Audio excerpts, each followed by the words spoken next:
ورحمۃ اللہ۔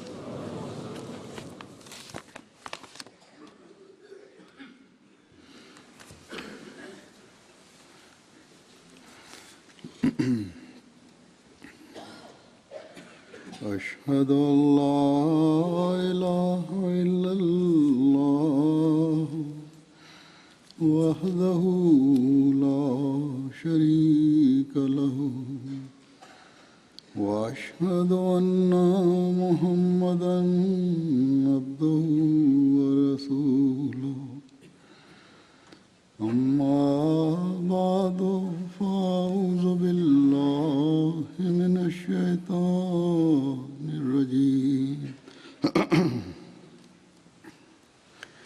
بسم اللہ الرحمن الرحیم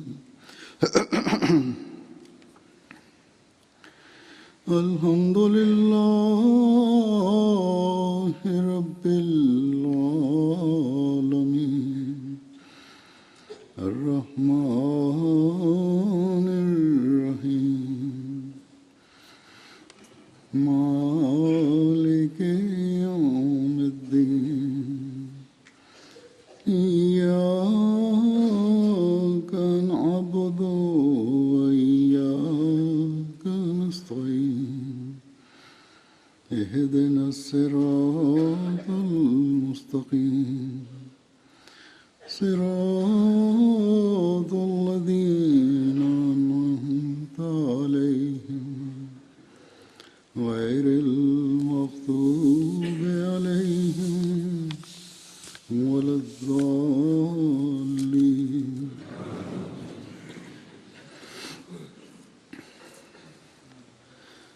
کل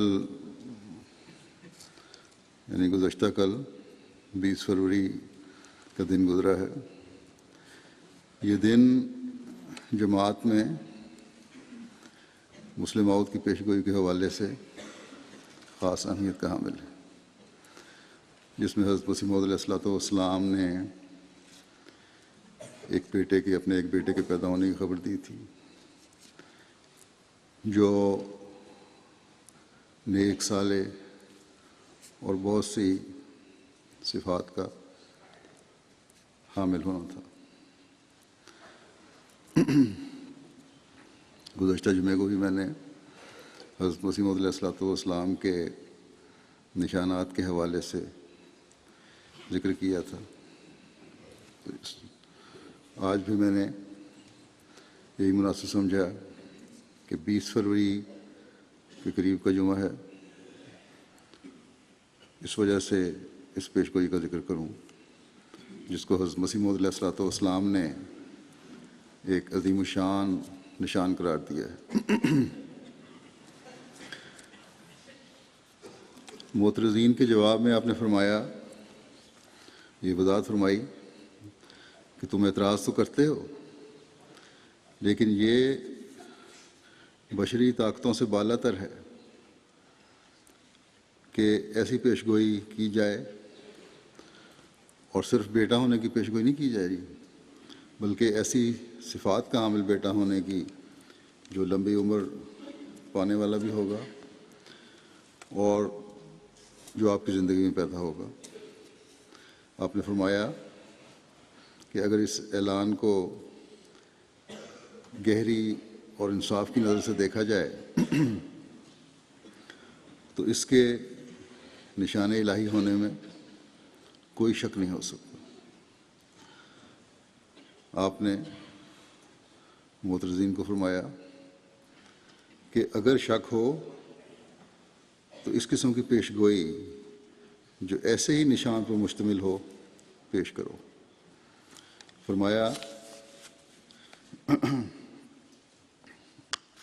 اس جگہ آنکھیں کھول کر دیکھ لینا چاہیے کہ یہ صرف پیشگوئی ہی نہیں بلکہ ایک عظیم الشان نشان آسمانی ہے، اور جیسا کہ آپ کی بعثت کا مقصد تھی اسلام کی حقانیت اور آن حضرت صلی اللہ علیہ وسلم کی عظمت سب پر ثابت کرنا تھا، آپ یہاں بھی اس پیشگوئی اور نشان کو پیش فرما کر یہ نہیں فرما رہے کہ یہ میری صداقت کو ظاہر کرتا ہے، بلکہ فرمایا کہ اس نشان آسمانی کو خدائے کریم جل شانہ نے ہمارے نبی کریم رؤوف الرحیم محمد مصطفیٰ صلی اللہ علیہ وسلم کی صداقت و عظمت ظاہر کرنے کے لیے ظاہر فرمایا ہے۔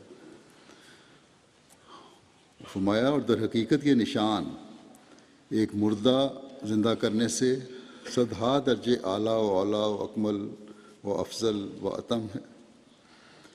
آپ نے وضاحت فرمائی کہ مردہ زندہ کرنا تو صرف اتنا ہی ہے کہ ایک روح تھوڑے عرصے کے لیے واپس منگوا لی، جیسا کہ بائبل میں حضرت عیسیٰ علیہ السلام یا بعض انبیاء کے بارے میں لکھا گیا ہے۔ گو اس پر بھی اعتراض کرنے والوں کے اعتراض موجود ہیں۔ اور کسی مردہ کا زندہ ہونا اگر مان بھی لیا جائے تو اس سے دنیا کو کوئی فائدہ نہیں پہنچ سکتا تھا، مگر یہاں بفضل ہی تعالیٰ و احسانہ و ببرکت حضرت خاتم الانبیاء صلی اللہ علیہ وسلم خداوند کریم نے اس عاجز کی دعا قبول کر کے ایسی بابرکت روح بھیجنے کا وعدہ فرمایا ہے جس کی ظاہری و باطنی برکتیں تمام زمین پر پھیلیں گی۔ آپ فرماتے ہیں کہ اے لوگو، میں کیا چیز ہوں اور کیا حقیقت؟ جو کوئی مجھ پر حملہ کرتا ہے وہ در حقیقت میرے پاک مطبوع پر جو نبی کریم صلی اللہ علیہ وسلم ہے حملہ کرنا چاہتا ہے، مگر اس کو یاد رکھنا چاہیے کہ وہ آفتاب پر خاک نہیں ڈال سکتا، بلکہ وہی خاک اس کے سر پر، اس کی آنکھوں پر، اس کے منہ پر گر کر اس کو ذلیل اور رسوا کرے گی۔ اور ہمارے نبی کریم صلی اللہ علیہ وسلم کی شان و شوکت اس کی عداوت اور اس کے بغض سے کم نہیں ہوگی، بلکہ زیادہ سے زیادہ خدا تعالیٰ ظاہر کرے گا۔ کیا تم فجر کے قریب آفتاب کو نکلنے سے روک سکتے ہو؟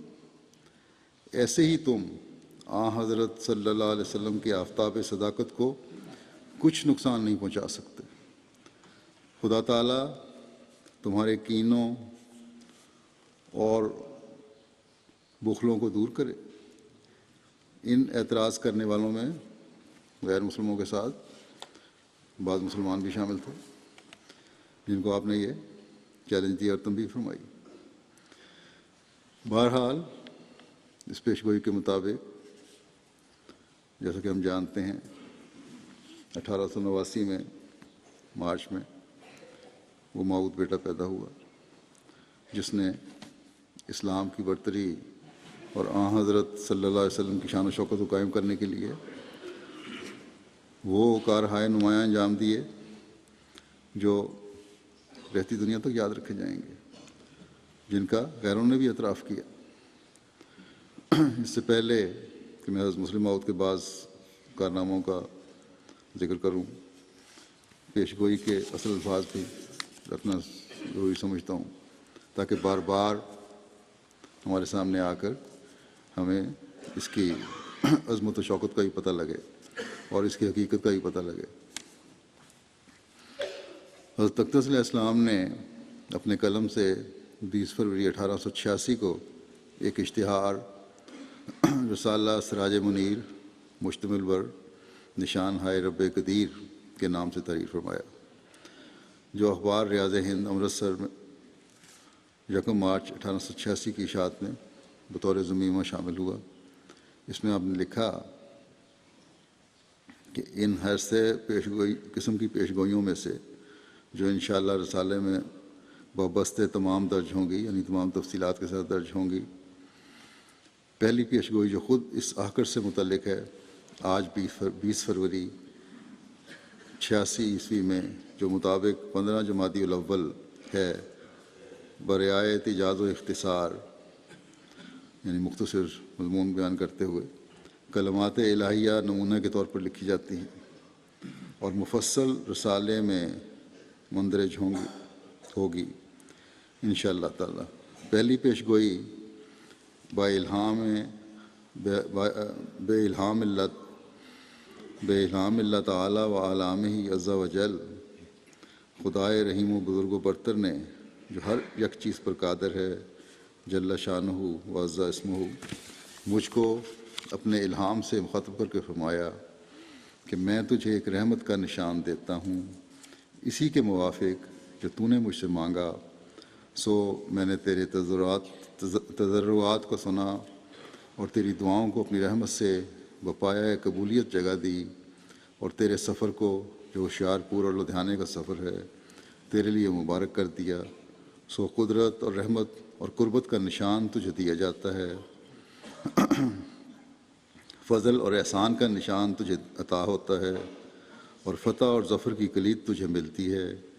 اے مظفر، تجھ پر سلام۔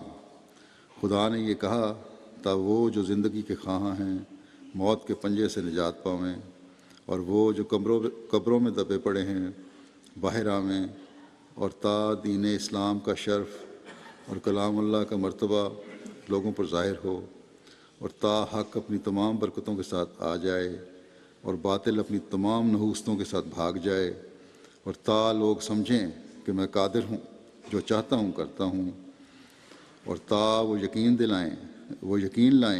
لائیں کہ میں تیرے ساتھ ہوں، تا وہ یقین لائیں کہ میں تیرے ساتھ ہوں، اور تا انہیں جو خدا کے وجود پر ایمان نہیں لاتے اور خدا کے دین اور اس کی کتاب اور اس کے پاک رسول محمد مصطفیٰ صلی اللہ علیہ وسلم کو انکار اور تکذیب کی نگاہ سے دیکھتے ہیں، ایک کھلی نشانی ملے اور مجرموں کی راہ ظاہر ہو جائے۔ سو تجھے بشارت ہو کہ ایک وجیح اور پاک لڑکا تجھے دیا جائے گا، ایک ذکی غلام لڑکا تجھے ملے گا، وہ لڑکا تیرے ہی تخم سے تیری ہی ذریت و نسل ہوگا۔ اللہ تعالیٰ نے یہاں ہر قسم کا ابہام ختم کر دیا کہ بعد کی نسل میں یا ذریت میں نہیں پیدا ہوگا، بلکہ حضرت مسیح علیہ السلام کا اپنا بیٹا ہوگا۔ فرمایا خوبصورت پاک لڑکا تمہارا مہمان آتا ہے، اس کا نام اموائل۔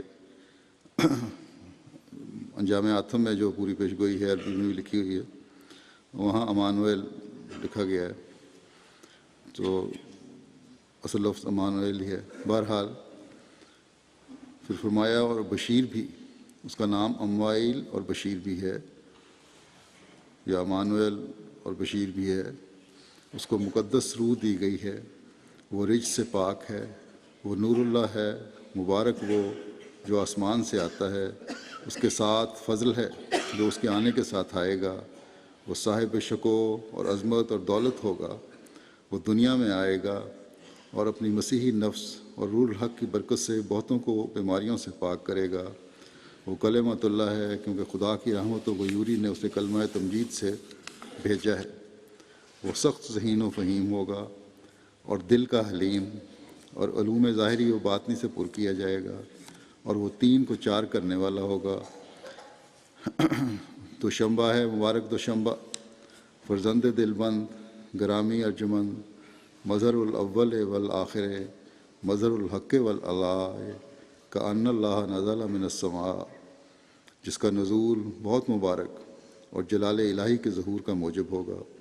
نور آتا ہے نور، جس کو خدا نے اپنی رضامندی کی عطر سے ممسوح کیا، ہم اس میں اپنی روح ڈالیں گے اور خدا کا سایہ اس کے سر پر ہوگا، وہ جلد جلد بڑھے گا اور اسیروں کی رستگاری کا موجب ہوگا، اور زمین کے کناروں تک شہرت پائے گا اور قومیں اس سے برکت پائیں گی، تب اپنے نفسی نقطہ آسمان کی طرف اٹھایا جائے گا۔ وکانہ امر مقضیہ۔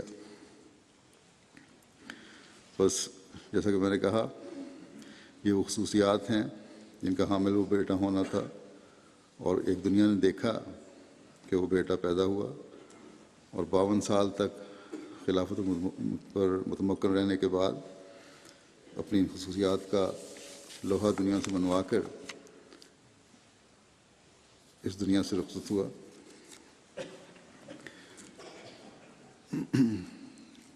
اگر ان خصوصیات کی گہرائی میں جا کر دیکھیں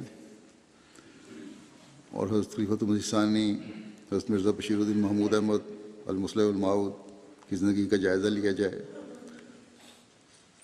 تو اس کے لیے کئی کتابیں لکھنے کی ضرورت ہے. کسی خطبے میں یا کسی تقریر میں حضرت مسلم موعود کی زندگی اور آپ کے کارناموں کا احاطہ نہیں کیا جا سکتا. جماعت میں اس حوالے سے ہر سال 20 فروری کو جلسے منعقد کیے جاتے ہیں اور مقررین اور علماء اپنے اپنے ذوق اور علم کے مطابق اس مضمون کو بیان کرتے ہیں. میں بھی کئی مرتبہ اس مضمون کو بیان کر چکا ہوں. حضرت خطیب مسیح ثالث اور حضرت خطیب مسیح رابع بھی بیان کر چکے ہیں.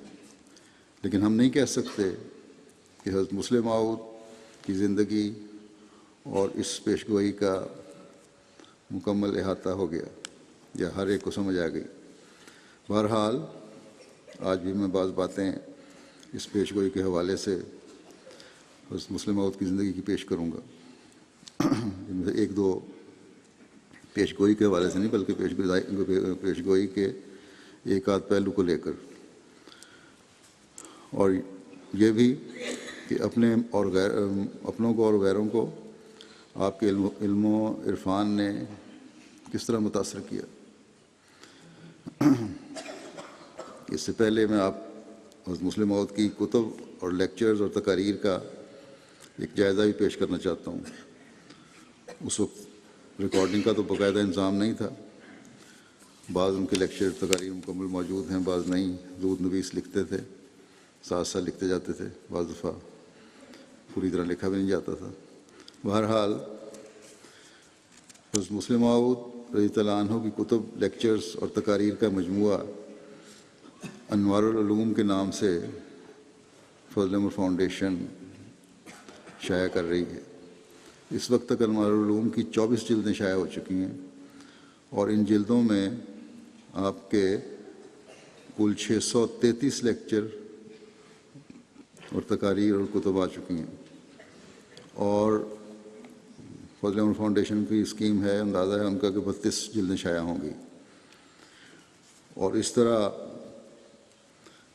کل جو لیکچر وغیرہ ہوں گے اس تقریباً 850 کے قریب تقاریر، لیکچر اور کتب تقریباً 850 کے قریب بن جائیں گے. 25 سے 29 جلدیں جو ہیں، 24 جلدوں میں نے کہا آ گئی، 25 سے 29 جلدیں جو ہیں وہ تیار ہو گئی ہیں، ابھی چھپی نہیں. ان میں سے 163 کتب، لیکچرز اور تقاریر شامل ہیں.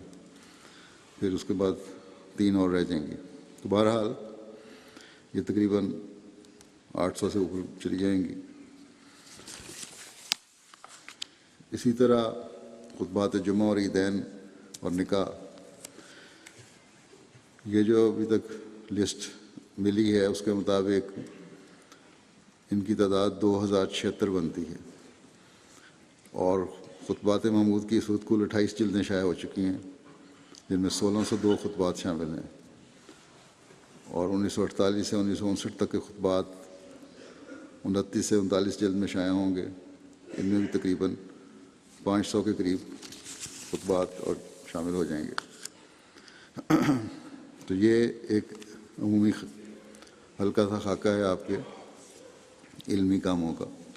اور اگر ہر خطبے، ہر تقریر کو سنیں، ہر لیکچر کو دیکھیں تو علم و عرفان کے ایسے موتی پروئے ہوئے نظر آتے ہیں اور علم کی ایسی نہریں بہہ رہی ہوتی ہیں کہ انسان حیران رہ جاتا ہے. حضرت خلیفہ مسیح ثالث نے بھی ایک دفعہ یہ تجزیہ پیش کیا تھا اور انہوں نے فرمایا تھا کہ ایک پہلو کو لے کے کہ وہ علوم ظاہری و باطن سے پر کیا جائے گا. اس میں ہی اتنی وسعت ہے کہ اس کو بیان کرتے چلے جائیں تو ختم نہیں ہو سکتا. بہرحال اس سلسلے میں حضرت مسیح ثالث نے فرمایا تھا کہ اس سلسلے میں حضور کی ایک کتاب تو تفسیر کبیر ہے، جو خود اتنی عجیب تفسیر ہے کہ جس شخص نے بھی غور سے اس کے کسی ایک حصے کو پڑھا ہوگا یہ بات تسلیم کرنے پر مجبور ہوگا کہ اگر دنیا میں کوئی خدا رسیدہ بزرگ پیدا ہوتا اور وہ صرف یہ حصہ قرآن کریم کا تفسیری نوٹوں کے ساتھ شائع کر دیتا تو یہ اس کو دنیا کی نگاہ میں بزرگ ترین انسانوں میں سے ایک انسان بنانے کے لیے کافی تھا. لیکن اس پر ہی بس نہیں، قرآن کریم پر اور بہت سی کتب لکھیں حضور صلی اللہ علیہ وسلم فرماتے ہیں کہ میرا خیال ہے کہ حضور نے صرف قرآن کریم کی تفسیر پر ہی 8-10 ہزار صفحات لکھے ہیں۔ اس وقت جو چھپی ہوئی صورت میں ہیں 10 جلدیں تفسیر کبیر کی، وہ تقریباً 6000 صفحات بنتے ہیں۔ اس کے علاوہ صورتوں کے نوٹس ہیں اور بہت ساری جگہوں پر مختلف تقریروں میں تو حدیث بیان کی گئی ہیں جو اس میں شامل نہیں۔ پھر کلام کے اوپر حضرت خلیفہ مسیح ثانی نے 10 کتب اور رسائل لکھے جو حضرت خلیفہ مسیح ثالث کی جو اس وقت جائزہ تھا اس کے مطابق ہے۔ تفسیر کبیر جو ہے 10 جلدیں، اس میں سورہ فاتحہ اور سورہ البقرہ کی پہلی 2 صورتیں ہیں، پھر سورہ یونس سے سورہ عنکبوت تک 10ویں صورت سے لے کے 29ویں صورت تک ہے۔ اس کے بعد پھر بیچ میں نہیں کی گئی، لکھی نہیں گئی، چھپی نہیں، پھر سورہ النبا سے لے کر الناس تک ہے۔ گویا کہ 59 صورتیں تقریباً بنتی ہیں جن کی تفسیر لکھی، اور یہ تفسیر جو ہے تقریباً 6000 صفحات پر مشتمل ہے، اور اس کو صحیح طرح بہت باریک لکھا ہوا ہے۔ اگر آج کل کے حساب سے لکھا جائے تو شاید 10-12 ہزار صفحات بن جائیں۔ بہرحال دوبارہ پرنٹ ہو رہی ہے، انشاءاللہ تعالیٰ آ جائے گی منظر عام پہ۔ اور 55 کل 114 صورتیں قرآن کریم کی، اس کا مطلب ہے کہ 55 صورتیں ابھی اس میں نہیں شامل۔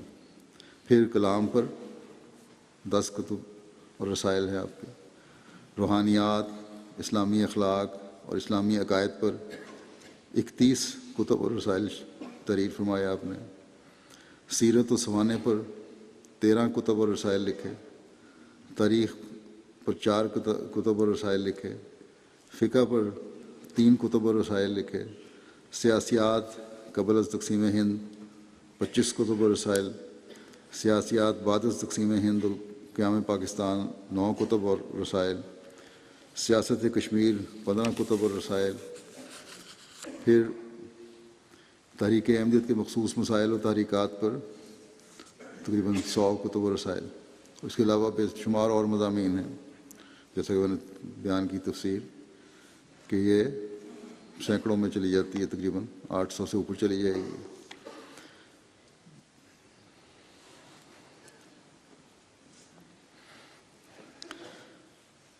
تو خلیفہ ثالث فرماتے ہیں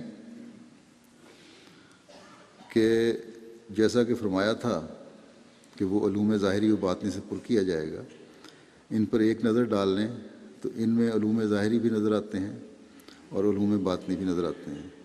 اور پھر لطف یہ ہے کہ جب بھی آپ نے کوئی کتاب یا رسالہ لکھا، ہر شخص نے یہی کہا کہ اس سے بہتر نہیں لکھا جا سکتا۔ سیاست میں جب بھی آپ نے قیادت سنبھالی یا جب بھی آپ نے سیاست کے بارے میں قائدانہ مشورے دیے، بڑے سے بڑا مخالف بھی آپ کی بے مثال قابلیت کو تسلیم کرنے پر مجبور ہو گیا۔ غرض حضور کے علوم ظاہری و باطنی سے پر ہونے کے متعلق ایک بڑی تفصیل ہے جس کے 1000ویں حصے تک بھی ہم نہیں پہنچ سکتے۔ جیسا کہ رسول مسیح ثالث نے فرمایا تھا کہ صرف تفسیر ہی حضرت مسلم موعود کے مقام کو منوانے کے لیے بہت کافی ہے۔ یقیناً ان تفاسیر نے جو قرآن کریم کو سمجھنے کا نیا انداز اور علوم و معارف کے گہرے راز کھولے ہیں، وہ ہمیشہ حضرت مسلم موعود رضی اللہ عنہ کا حصہ رہیں گے۔ اس وقت میں آپ کی تفاسیر پر بعض غیروں کے تبصرے پیش کرتا ہوں۔ علامہ نیاز فتح پوری صاحب حضرت مسلم موعود کو اپنے ایک خط میں لکھتے ہیں کہ تفسیر کبیر جلد سوم آج میرے سامنے ہے۔ یہ احمدی نہیں تھے، اور میں اسے بڑی نگاہ غائر سے دیکھ رہا ہوں۔ اس میں شک نہیں کہ مطالعہ قرآن کا ایک بالکل نیا زاویہ فکر آپ نے پیدا کیا ہے، اور یہ تفسیر اپنی نوعیت کے لحاظ سے بالکل پہلی تفسیر ہے جس میں عقل و نقل کو بڑے حسن سے ہم آہنگ دکھایا گیا ہے۔ آپ کی تباہر علمی آپ کی وسعت نظر، آپ کی غیر معمولی فکر و فراست، آپ کا حسن استدلال اس کے ایک ایک لفظ سے نمایاں ہے، اور مجھے افسوس ہے کہ میں کیوں اس وقت تک بے خبر رہا۔ کاش کہ میں اس کی تمام جلدیں دیکھ سکتا۔ کل سورہ ہود کی تفسیر میں حضرت لوط پر آپ کے خیالات معلوم کر کے جی پھڑک گیا اور بے اختیار یہ لکھنے پر مجبور ہو گیا کہ آپ نے ہاؤلائے بناتی کی تفسیر کرتے ہوئے مفسرین سے جدا بحث کا جو پہلو اختیار کیا ہے، اس کی داد دینا میرے امکان میں نہیں۔ خدا آپ کو تا دیر سلامت رکھے۔ یہ اس وقت انہوں نے دعا دی۔ پھر علامہ نیاز فتح پوری صاحب بھی ایک دوسرے خط میں لکھتے ہیں، تفسیر کبیر برابر پیش نظر رہی اور رات کو تو بالالتزام اسے دیکھتا ہوں۔ میں نے اسے کیسا پایا؟ یہ بڑی تفصیل طلب بات ہے، لیکن مختصر یوں سمجھ لیجئے کہ میرے نزدیک یہ اردو میں بالکل پہلی تفسیر ہے جو بڑی حد تک ذہن انسانی کو مطمئن کر سکتی ہے۔ اس میں شک نہیں کہ آپ کے ادارے نے اس تفسیر کے ذریعے سے جو خدمت اسلام کی انجام دی ہے وہ اتنی بلند ہے کہ آپ کے مخالف بھی اس کا انکار نہیں کر سکتے۔ جناب اختر علمی صاحب MS صدر شعبہ اردو پٹنہ یونیورسٹی، پروفیسر عبدالمنان بیدل صاحب سابق صدر شعبہ فارسی پٹنہ کالج کی تفسیر کے بارے میں اپنا ایک چشمدید واقعہ بیان کرتے ہیں۔ کہتے ہیں کہ میں نے یکے بعد دیگرے حضرت خلیفۃ مسیح ثانی کی تفسیر کبیر کی چند جلدیں پروفیسر عبدالمنان بیدل سابق صدر شعبہ فارسی پٹنہ کالج پٹنہ اور حال پرنسپل شبینہ کالج پٹنہ کی خدمت میں پیش کیں، اور وہ ان تفسیروں کو پڑھ کر اتنے متاثر ہوئے کہ انہوں نے مدرسہ عربیہ شمس الہدا پٹنہ کے شیوخ کو بھی تفسیر کی بعض جلدیں پڑھنے کے لیے دیں، اور ایک دن کئی شیوخ کو بلوا کر انہوں نے ان کے خیالات دریافت کیے۔ ایک شیخ نے کہا کہ فارسی تفسیروں میں ایسی تفسیر نہیں ملتی۔ پروفیسر عبدالمنان صاحب نے پوچھا کہ عربی تفسیروں کے متعلق کیا خیال ہے؟ شیوخ خاموش رہے۔ کچھ دیر کے بعد ان میں سے ایک نے کہا، پٹنہ میں ساری عربی تفسیریں ملتی نہیں ہیں، مصر و شام کی ساری تفاسیر کے مطالعہ کے بعد ہی صحیح رائے قائم کی جا سکتی ہے۔ پروفیسر صاحب نے قدیم عربی تفسیروں کا تذکرہ شروع کیا اور فرمایا، مرزا محمود کی تفسیر کے پائے کی ایک تفسیر بھی کسی زبان میں بھی نہیں ملتی۔ آپ جدید تفسیریں بھی مصر و شام سے منگوا لیجئے اور چند ماہ بعد مجھ سے باتیں کیجئے۔ عربی اور فارسی کے علماء مبہوت رہ گئے۔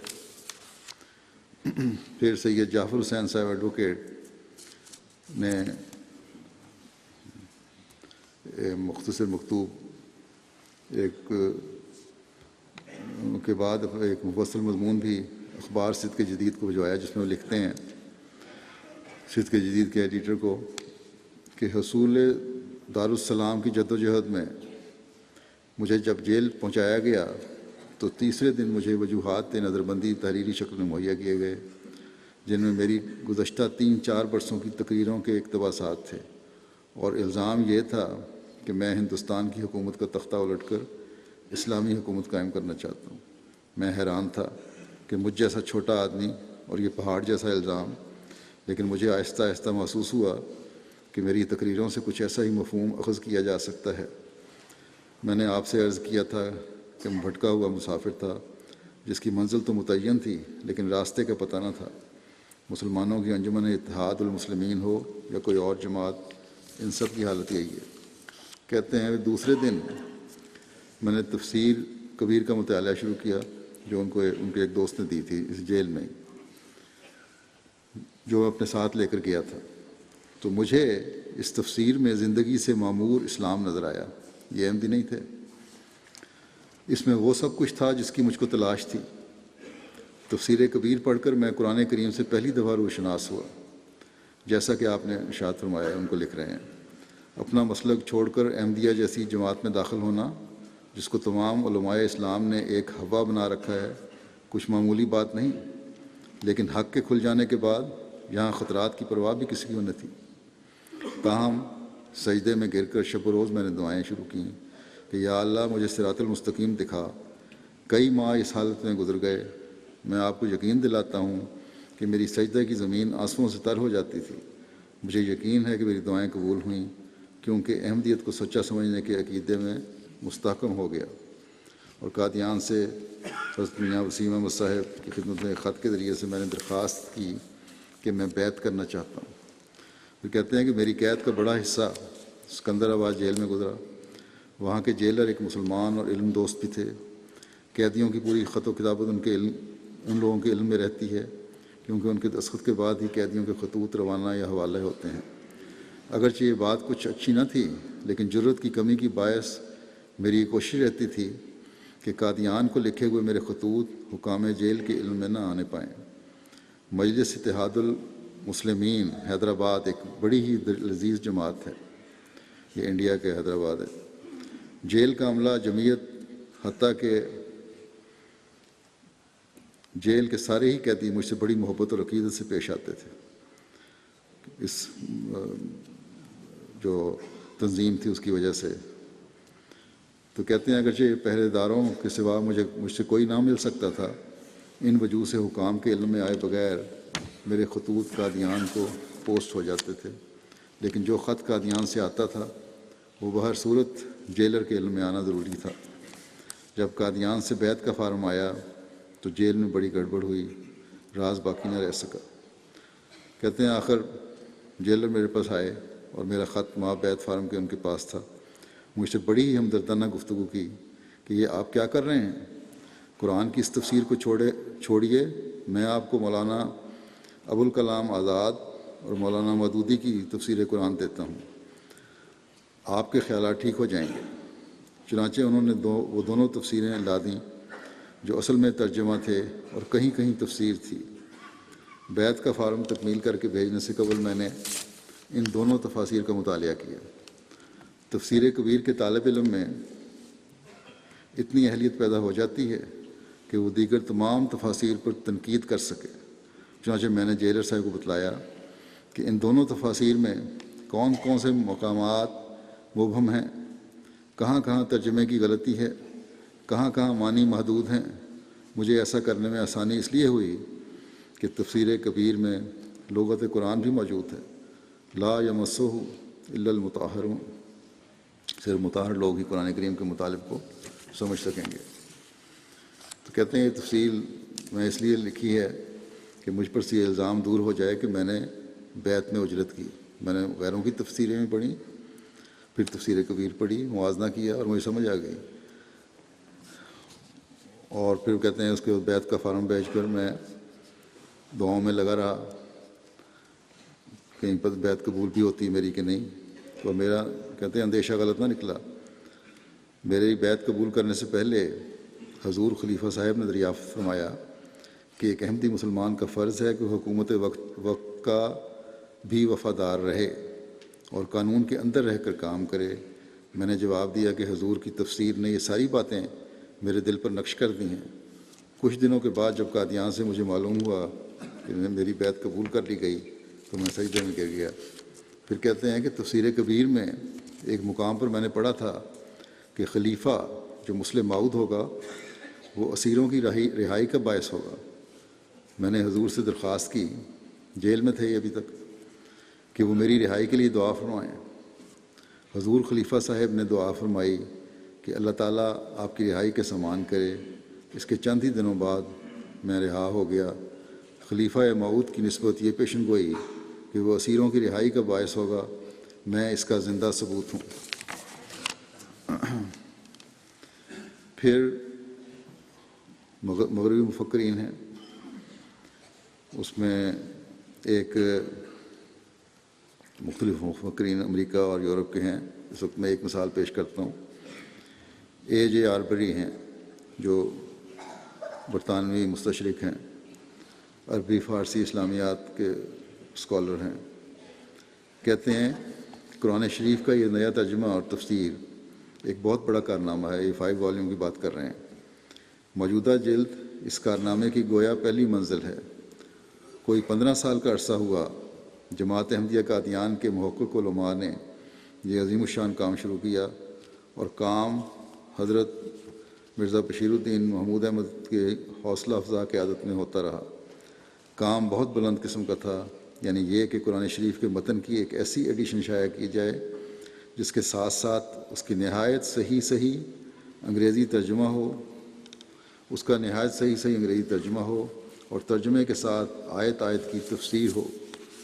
پہلی جلد جو اس وقت سامنے ہے قرآن شریف کی پہلی 9 صورتوں پر مشتمل ہے۔ شروع میں ایک طویل دیباچہ ہے جو خود حضرت مرزا بشیر الدین نے رقم فرمایا ہے۔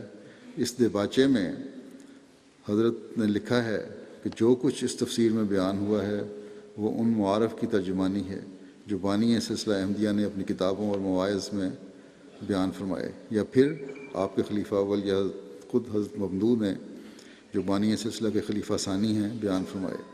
اس لیے ہم کہہ سکتے ہیں کہ ترجمہ اور یہ تفسیر جماعت احمدیہ کے فہم قرآن کی صحیح ترجمانی کرنے والی ہے۔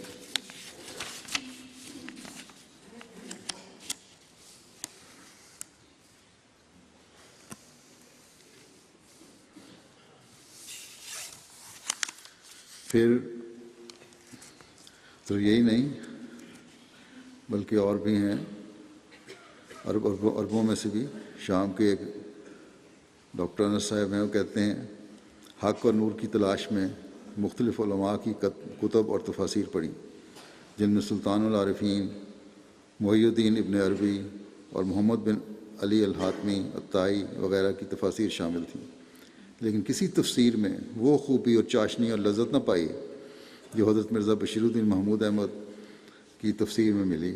میں اپنی روح اور جسم کے ساتھ پیش آنے والے کشوف وغیرہ کی تفسیر کا متلاشی تھا۔ پھر جب جماعت کی ویب سائٹ پر موجود تفسیر کبیر کا مطالعہ کیا تو اس میں احمدی نور اور سچائی اور صداقت نظر آئی جس نے میرے دل کو مو لیا۔ پھر مراکش کے ہیں جمال صاحب، لکھتے ہیں ان کی طویل خط و کتابت حضرت خلیفہ مسیح راوے سے چلتی رہی تھی۔ کہتے ہیں کہ اس عرصے میں جو خط و کتابت کا عرصہ تھا، مجھے مرکز سے تفسیر کبیر جلد اول کے ترجمے کا تحفہ ارسال کیا گیا۔ میں نے جب اس تفسیر کو پڑھا اور اس کا دیگر تفاسیر سے موازنہ کیا تو زمین و آسمان کا فرق نکلا۔ یہاں الہی علوم اور حکمتوں کی گناہ کا بیان تھا اور شریعت کے مغز کا خلاصہ تھا، جبکہ دیگر تفاسیر میں محض چھلکے پر اکتفا کیا گیا تھا۔ اس تفسیر کے مطالعے نے میرے دل میں اسلام کی ایسی حسین تصویر پیش کی کہ جو روح تک اترتی چلی گئی۔ پھر حضرت مسلم موعود کے لیکچروں کا غیروں پر اثر، آپ کے گہرے علم کا اعتراف ہے۔ اس کی چند مثالیں پیش کرتا ہوں۔ سیدنا حضرت مسلم موعود نے پنجاب لٹریری لیگ کی تحریک پر، جس کے جو لیڈر تھے پنجاب یونیورسٹی سے تعلق رکھنے والے تھے، لاہور میں 2 لیکچر دینے منظور فرمائے۔ اس کے مطابق حضور کا پہلا لیکچر عربی زبان کا مقام السنہ عالم، عربی زبان کا مقام السنہ عالم میں، کہ عربی زبان کا مقام دنیا کی زبانوں میں کیا تھا، کے موضوع پر 31 مئی 1934 کو YMCA ہال کے ہال میں جو مال روڈ پر لاہور میں تھا شروع ہوا، اور اس کی صدارت جناب ڈاکٹر برکت علی صاحب قریشی MA PhD پرنسپل اسلامیہ کالج نے کی۔ حضور کا لیکچر 1.5 گھنٹہ جاری رہا، جسے سامعین نے ہمتاً گوش ہو کر سنا۔ اختتام پر جناب صدر نے شکریہ ادا کرنے کے بعد حاضرین کو لیکچر سے فائدہ اٹھانے کی طرف توجہ دلائی اور خواہش ظاہر کی کہ ایسے علمی مضامین پھر بھی سننے کا موقع ملے۔ سامعین میں علمی طبقہ کے ہر خیال کے اصحاب شامل تھے۔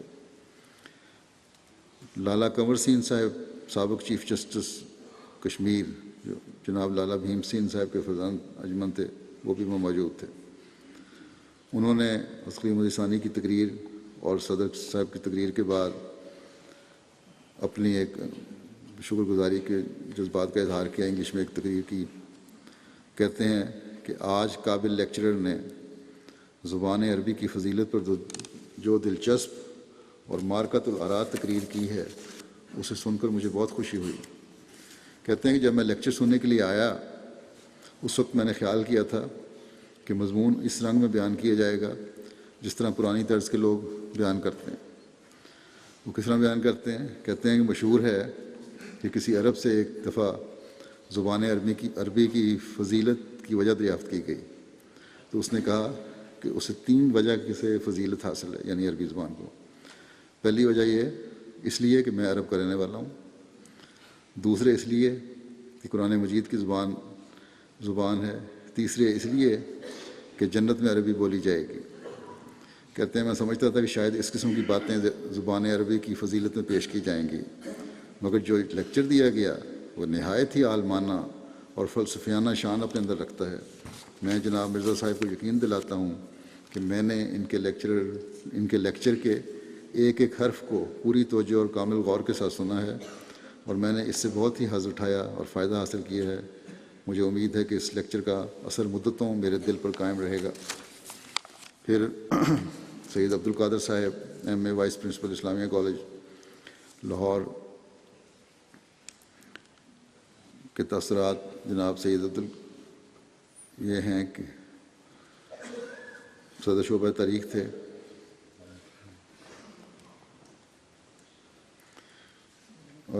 اسلامیہ کالج نے اسلام اور اشتراکیت، اسلام اور کمیونزم کے عنوان پر اخبار سن رائز لاہور میں ایک نوٹ دیا جس کا ایک حصہ درج کیا جاتا ہے۔ کہتے ہیں کہ اسلام کا اقتصادی نظام اور کمیونزم کے موضوع پر مرزا بشیر الدین محمود احمد صاحب امام جماعت احمدیہ کا لیکچر سننے کا مجھے بھی فخر حاصل ہوا۔ یہ لیکچر بھی آپ کے دوسرے لیکچروں کی طرح جو مجھے سننے کا اتفاق ہوا ہے، عالمانہ خیالات میں جلا پیدا کر دینے والا اور پر از معلومات تھا۔ مرزا صاحب خدا داد قابلیت کے مالک ہیں اور اس موضوع کے ہر پہلو پر آپ کو پورا عبور حاصل ہے۔ اس وجہ سے آپ کے خیالات اس بات کے مستحق ہیں کہ ہم اس کو قدر کی نگاہ سے دیکھتے ہوئے ان پر توجہ کریں۔ بیرونی دنیا میں بھی اس کتاب کی تقسیم کی ضرورت ہے۔ عموماً یہ سمجھ لیا جاتا ہے کہ اسلام کے اقتصادی نظام کا نظریہ شاید مودودی صاحب نے پیش کیا تھا، حالانکہ اس سے بہت پہلے حضرت مسلم موعود رضی اللہ عنہ نے یہ بڑا عالمانہ قسم کی تقریر فرمائی تھی جو کتابی صورت میں شائع ہوئی ہے، اور اب اس کا انگلش میں ترجمہ بھی ہو گیا ہے۔ انگریزی دان جو احمدی ہیں ان کو بھی پڑھنا چاہیے، اور جو معاشیات میں دلچسپی رکھتے ہیں لوگ ان کو دینا بھی چاہیے۔ پھر لالا رام چند مچندہ صاحب کی صدارتی تقریر ہے اسلام کے اقتصادی نظام پر۔ کہتے ہیں کہ میں اپنے آپ کو بہت خوش قسمت سمجھتا ہوں کہ مجھے ایسی قیمتی تقریر سننے کا موقع ملا، اور مجھے اس بات سے خوشی ہے کہ تحریک احمدیت ترقی کر رہی ہے اور نمایاں ترقی کر رہی ہے۔ جو تقریر اس وقت آپ لوگوں نے سنی ہے اس کے اندر نہایت قیمتی اور نئی باتیں حضور نے بیان فرمائی ہیں۔ مجھے اس تقریر سے بہت فائدہ ہوا ہے۔ پھر کہتے ہیں کہ یہ میری غلطی تھی کہ اسلام صرف اپنے قوانین میں مسلمانوں کا ہی خیال رکھتا ہے، غیر مسلموں کا کوئی لحاظ نہیں رکھتا، مگر آج حضرت امام جماعت احمدیہ کی تقریر سے معلوم ہوا کہ اسلام تمام انسانوں میں مساوات کی تعلیم دیتا ہے، اور مجھے یہ سن کر بہت خوشی ہے۔ میں غیر مسلم دوستوں سے کہوں گا کہ اس قسم کے اسلام کی عزت و احترام کرنے میں آپ لوگوں کو کیا عذر ہے۔ پھر کہتے ہیں حضرت امام جماعت احمدیہ کا بار بار اور لاکھ شکر ادا کرتا ہوں کہ انہوں نے اپنی نہایت قیمتی معلومات سے تقریر سے ہمیں مستفید فرمایا۔ بس یہ صرف ایک پہلو کی جھلک ہے جو علوم ظاہری و باطنی سے پر ہونے کے بارے میں پیشگوئی میں درج ہے۔ اللہ تعالیٰ حضرت مسلم موعود نے علم و عرفان کا جو خزانہ ہمیں دیا ہے اس کو پڑھنے کی ہمیں توفیق بھی عطا فرمائے، اور جیسا کہ آپ کے مضامین کے عنوانات کی عمومی فہرست میں نے بتایا ہے، مختلف نوع کے مضامین ہیں۔ اللہ تعالیٰ ہمیں ان سے استفادہ بھی کرنے کی توفیق دے اور ہم علم و عرفان اپنا بڑھانے والے ہوں۔ اس وقت میں ایک جنازہ بھی پڑھاؤں گا نمازوں کے بعد، جو حضرت مسلم موعود رضی اللہ عنہ کے ایک صاحبزادے کا ہے۔ یہ حضرت سارہ بیگم صاحبہ کے وطن سے پیدا ہوئے تھے اور جو بہار کی رہنے والی تھیں۔ ان کا نام حضرت مکرم صاحبزادہ مرزا حنیف احمد صاحب ہے، جو 17 فروری کو بوقت 9:30 بجے طاہر ہارٹ انسٹیٹیوٹ رقم میں 82 سال کی عمر میں انتقال کر گئے۔ انا للہ و انا الیہ راجعون۔ اور آپ میرے ماموں بھی تھے۔ 24 مارچ 1932 کو پیدا ہوئے تھے۔ حضرت مسلم موعود رضی اللہ عنہ نے اپنے تمام بیٹوں کی طرح آپ کو بھی بچپن میں وقف کیا ہوا تھا، اور اس لحاظ سے آپ کی تربیت اور تعلیم کے مراحل طے کرائے گئے تھے۔ آپ نے مدرسہ احمدیہ اور جامعۃ المبشرین قادیان میں دینی تعلیم حاصل کی۔ میٹرک پرائیویٹ پاس کیا۔ 1958 میں BA پاس کیا۔ لاہور لاء کالج سے 1962 میں اس شرط پر LLB کیا کہ اس کی پریکٹس نہیں کرنی۔ 1962 میں آپ خدمات سلسلہ کے لیے بیرون ملک تشریف لے گئے۔ 1962 سے 1969 تک بطور پرنسپل سیکنڈری اسکول سیرا لیون میں خدمت کی توفیق پائی۔ علمی شخصیت کے مالک تھے۔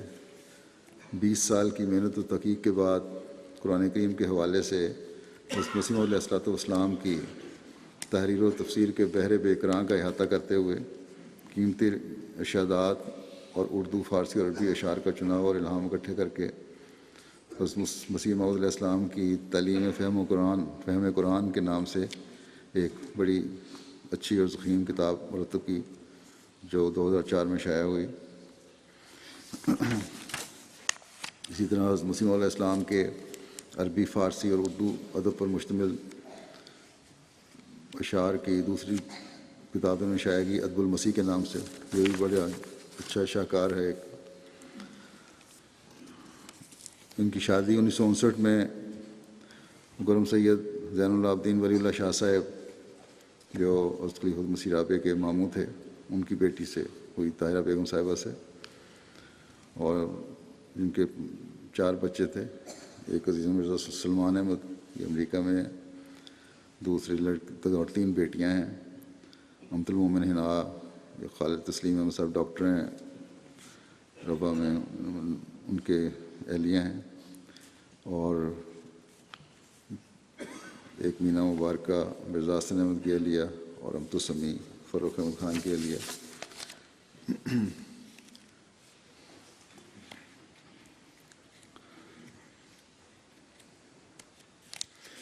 سیرا لیون میں جتنا عرصہ رہے ہیں، آپ کی اہلیہ بیان کرتی ہیں کہ بو شہر میں پہلی مرتبہ کسی اسکول میں سائنس بلاک کا قیام عمل میں آیا، جماعت کے اسکول میں۔ تو آپ کی اہلیہ کہتی ہیں کہ بہت محنت اور توجہ سے سارا دن کھڑے ہو کر اس بلاک کی تعمیر کروایا کرتے تھے۔ قمر سلیمان صاحب دورے پہ گئے تھے سیرا لیون، تو کہتے ہیں سیرا لیون کے لوگ ابھی تک صاحبزادہ صاحب کو بہت زیادہ یاد کرتے ہیں۔ یتیموں کی پرورش کا بھی خیال کرتے تھے، خاموشی سے ان کی مدد کرتے رہتے تھے، اپنے دوستوں کا بہت خیال رکھتے تھے، دوستی خوب نبھاتے تھے۔ اپنے ایک بہت قریبی اور ہر دل عزیز دوست کی وفات کے بعد اس کی اولاد جو بھی چھوٹی تھی، ان کا بڑا خیال رکھا، ان کی شادیاں کروائیں، اور دوستی کے رشتے کو بڑا نبھایا انہوں نے۔ حضرت مسلم موعود رضی اللہ عنہ کی اولاد میں سب سے زیادہ فارسی زبان پر آپ کو عبور حاصل تھا، فارسی بڑی اچھی ان کو آتی تھی۔ حضرت مسیح موعود کی کتب کا بڑا گہرا مطالعہ تھا آپ کی، اور اسی کی وجہ ہے کہ آپ نے فہم تعلیم القرآن جو کتاب لکھی ہے، اس میں جب تک اچھی طرح مطالعہ نہ ہو لکھی نہیں جا سکتی۔ آپ کی اہلیہ نے بتایا کہ انہوں نے مجھے خود بتایا کہ بعض کتب یا شاید ساری کتب بہرحال 20-25 مرتبہ حضرت مسیح علیہ السلام کی انہوں نے پڑھی۔ قادیان سے بھی بڑی غیر معمولی محبت تھی، باوجود 2-4 سال سے ان کی صحت کافی خراب تھی، پھر بھی پچھلے 2 سال باقاعدگی سے قادیان جلسے پہ جاتے رہے۔ دعا پر بھی آپ کو بڑا یقین تھا۔ آپ کی بیٹی نے بتایا کہ انہوں نے کسی صحابی کا قصہ بیان کیا کہ انہوں نے خواب میں دیکھا کہ ان کے درجات بلند ہوتے جا رہے ہیں، اور وہ خیال کرتے ہیں کہ میرے تو ایسے اعمال نہ تھے۔ اس پر انہیں بتایا گیا کہ تو نے جو اپنی نیک اولاد چھوڑی ہے وہ ہر وقت تیرے لیے دعا کرتی ہے اور اس سے ہر روز تیرے درجے میں اضافہ ہوتا ہے۔ تو کہتے ہیں اپنے بچوں کو نصیحت کرتے رہے کہ میرے لیے دعا کرتے رہنا، اللہ کرے کہ ان کی اولاد ان نیکیوں پر قائم ہو جو حضرت مسلم موعود رضی اللہ عنہ نے اپنی اولاد اور اپنی جماعت کے لیے کی ہیں اور جس طرح وہ دیکھنا چاہتے تھے۔ اس دعا کے مصداق بنے ہیں ان کے بچے بھی اور باقی افراد خاندان بھی اور جماعت کی، کہ اپنے مسلموں نے فرمایا تھا کہ بچوں کے بارے میں کہ ان کی اولادیں اور ان کی اولادیں ابد تک اللہ تعالیٰ سے دعا کی تھی کہ اب تک تیری امانت ہوں جس میں شیطان خیانت نہ کر سکے اور دین کو دنیا پر مقدم کرنے والی ہوں۔ اللہ تعالیٰ محترم سیدنا مرزا حنیفہ مصاحب سے مغفرت کا سلوک فرمائے، رحم کا سلوک فرمائے، آپ کے درجات بلند فرمائے، ان کے بچوں کو بھی حقیقت میں اس خون کا حق ادا کرنے کی توفیق عطا فرمائے جس کی طرف وہ منسوب ہوتے ہیں۔ مجھ سے بھی ان کا بہت گہرا تعلق تھا، پہلے بھی تھا، خلافت سے پہلے بھی، اور خلافت کے بعد تو یہ پیار کا تعلق بہت بڑھ گیا تھا، لیکن اس میں عاجزی اور اخلاص اور وفا کا بے انتہا اظہار تھا۔ اللہ تعالیٰ ان کے درجات بلند فرماتا رہے اور ان کی اولاد کو بھی خلافت سے خاص تعلق رکھنے کی توفیق عطا فرمائے۔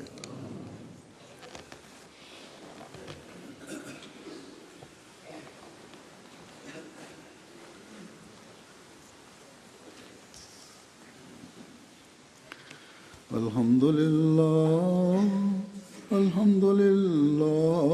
نحمده ونستعينه ونستغفره ونؤمن به ونتوكل عليه ونعوذ بالله من شرور أنفسنا ومن سيئات أعمالنا،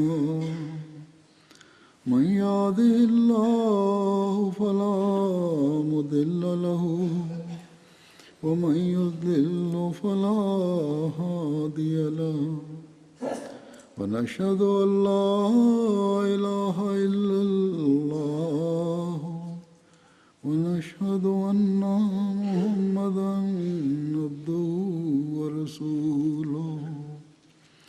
عباد الله رحمكم الله، إن الله يأمر بالعدل والإحسان وإيتاء ذي القربى وينهى عن الفحشاء والمنكر والبغي يعظكم لعلكم تذكرون۔ اذكروا الله يذكركم وادعوه يستجب لكم ولذكر الله